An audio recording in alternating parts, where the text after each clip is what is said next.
Assalamualaikum warahmatullahi wabarakatuh. Selamat pagi anak-anak.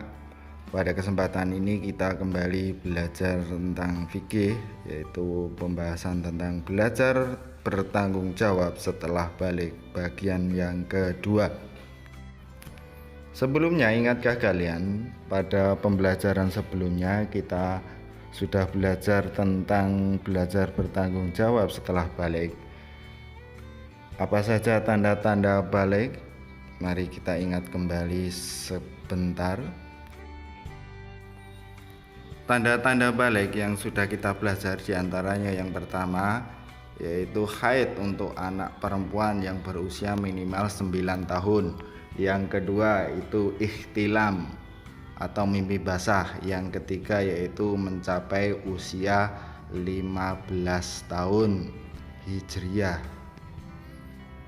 Itu tanda-tanda balik yang sudah kita pelajari. Selanjutnya, mari kita lanjutkan pelajaran tentang belajar bertanggung jawab setelah balik ini. Pada sub 2 ini kita akan belajar tentang haid. Apa itu haid? Haid adalah secara bahasa artinya aliran atau sesuatu yang mengalir. Sedangkan secara istilah haid adalah darah yang keluar dari rahim seorang wanita pada waktu tertentu yang bukan karena disebabkan oleh suatu penyakit atau karena melahirkan. Warna darah haid biasanya merah kehitaman dan agak kental. Itu warna darah haid. Sedangkan waktu terjadinya haid yaitu minimal 1 hari semalam. Umumnya haid terjadi selama 6-7 hari. Dan maksimal lama waktu haid adalah 15 hari 15 malam. Waktu minimal suci antara 2 haid adalah 15 hari 15 malam.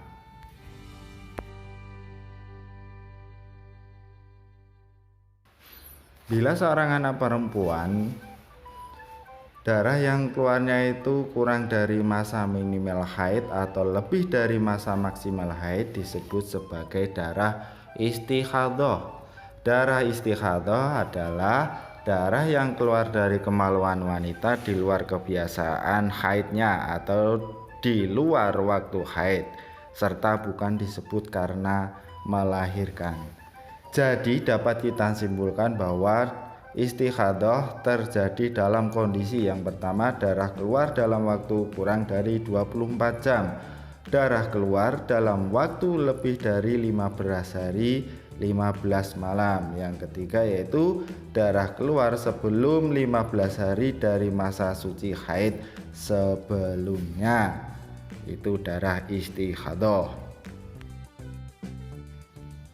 Selanjutnya, hal-hal yang dilarang bagi perempuan yang sedang haid. Seorang wanita yang sedang haid dikatakan berhadas besar. Oleh karena itu, wanita yang sedang haid dilarang untuk mengerjakan beberapa ibadah. Adapun yang dilarang bagi perempuan yang sedang haid diantaranya yang pertama, dilarang untuk sholat. Yang kedua, dilarang berpuasa. Meskipun wanita yang sedang haid dilarang puasa, namun ia diwajibkan untuk mengqadha puasa wajib yang ditinggalkannya pada hari lain. Yang ketiga yaitu tawaf, mengelilingi Ka'bah. Meskipun dilarang melaksanakan tawaf, namun wanita yang sedang haid diperbolehkan melaksanakan rangkaian haji yang lain. Yang keempat, seorang yang wanita haid itu dilarang menyentuh mushaf dan membaca Al-Quran. Yang terakhir, yang kelima, seorang wanita yang haid dilarang untuk iktikaf atau berdiam diri di dalam masjid. Itu beberapa larangan seorang wanita yang sedang haid. Selanjutnya penting diketahui hal-hal yang dilarang bagi orang yang sedang haid tidak dilarang bagi orang-orang yang sedang istikhadah. Artinya seorang yang sedang istikhadah tetap memiliki kewajiban untuk sholat dan puasa serta boleh melaksanakan ibadah lain seperti membaca Al-Quran, tawaf dan yang lain-lain.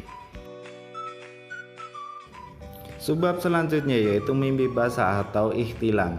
Terjadinya mimpi basah terjadi ketika seorang laki-laki tidur kemudian saat bangun sudah mengeluarkan mani atau sperma. Mimpi basah ini merupakan tanda-tanda balik bagi anak laki-laki. Jadi, anak laki-laki yang sudah mengalami mimpi basah sudah mulai dibebani kewajiban agama jika ia berakal sehat dan telah sampai dakwah Islam kepadanya. Mimpi basah merupakan sebuah hadas besar. Orang yang masih mempunyai hadas besar disebabkan mimpi basah disebut sebagai junub. Selanjutnya, hal yang dilarang bagi orang yang sedang junub hampir sama dengan hal-hal yang dilarang bagi wanita yang sedang haid, namun beda dengan perempuan yang dilarang untuk berpuasa. Seorang yang sedang dalam kondisi junub tetap boleh melaksanakan ibadah puasa. Jadi apabila ada seorang tidur dalam kondisi junub dan bangun setelah subuh, maka puasanya tetap sah meskipun ia belum bersuci. Adapun hal-hal yang dilarang bagi orang-orang yang sedang junub antara lain yang pertama, sholat, yang kedua, tawaf mengelilingi Ka'bah, yang ketiga, menyentuh mushaf dan membaca Al-Quran, yang keempat, iktikaf berdiam diri di dalam masjid. Ya, nah itu tadi tentang pembahasan tentang belajar bertanggung jawab setelah balik. Berikut ini rangkuman tentang belajar bertanggung jawab setelah balik. Yang pertama, mukallaf adalah orang yang sudah dibebani kewajiban syariat. Yang kedua, syarat mukallaf ada 3 yaitu balik, berakal sehat, dan sudah sampai dakwah Islam kepadanya. Yang ketiga, tanda-tanda bagi perempuan adalah haid atau mencapai usia 15 tahun. Seorang perempuan yang sedang haid dilarang sholat, puasa, membaca Al-Quran, menyentuh mushaf Al-Quran, tawaf, dan beriktikaf. Yang keempat, tanda-tanda balik bagi laki-laki adalah mengalami mimpi basah atau mencapai usia 15 tahun Hijriyah. Jika sampai usia tersebut tidak ada tanda-tanda mimpi basah. Seorang laki-laki yang dalam kondisi junub karena ihtilam dilarang melaksanakan sholat, tawaf, iktikaf, menyentuh dan membaca Al-Quran. Itu rangkuman materi yang kita bahas tentang belajar bertanggung jawab setelah balik. Selanjutnya, yang terakhir, mari kita mencoba memecahkan suatu permasalahan. Masalahnya di sini adalah Ahmad adalah seorang siswa kelas 9 MTS. Suatu pagi dalam bulan Ramadan ia bangun kesiangan. Ia bangun pukul 5 dan ia mendapati dirinya dalam keadaan berhadas besar karena mimpi basah. Apa yang harus dilakukan? Sahkah puasanya padahal puasa dimulai pada waktu subuh? Coba kalian pecahkan permasalahan ini di buku tugas kalian. Selamat belajar, selamat mengerjakan tugas ini. Terima kasih telah menyaksikan video pembelajaran kali ini. Sekiranya cukup. Yang sedikit ini semoga bisa bermanfaat. Kita jumpa lagi di video pembelajaran yang lain. Cukup sekian.